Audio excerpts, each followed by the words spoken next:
చాలా ఆసక్తికరమైనటువంటి వార్తలు ఇవాళ ఉన్నాయి. ఇవాళ మనం ఒక బాంబు అనుకున్నాం.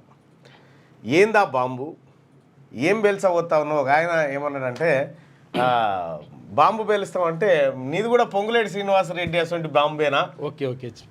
అప్పుడు వాళ్ళు ఏదో జపాన్ పర్యటనకు పోయినప్పుడు సంక్రాంతికి బాంబు పేలుతుంది అని చెప్పి ఒక మాట ఏదో అన్నట్టుంది కదా, అటువంటి బాంబేనా ఏంది మల్లన్నా అని చెప్పి ఒక ఆయన అన్నాడు. మనది ఆ బాంబు కాదు, మనది ఒరిజినల్ బాంబే.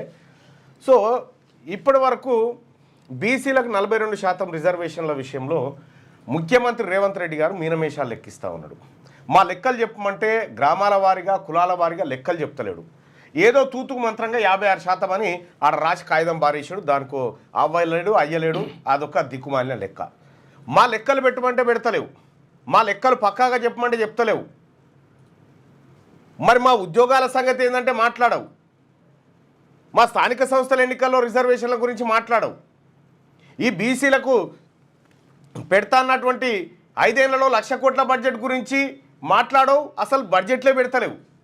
మరి ఇన్ని రకాలుగా బీసీలను, బీసీ యువతను, బీసీ ప్రజానికాన్ని మోసం చేస్తున్నటువంటి ముఖ్యమంత్రి గారు మీరు మా లెక్కలు ఎట్లాగో బెటరు. అందుకోసం నేను మీ లెక్కలు పెట్టే ప్రయత్నంలో ఉన్నా.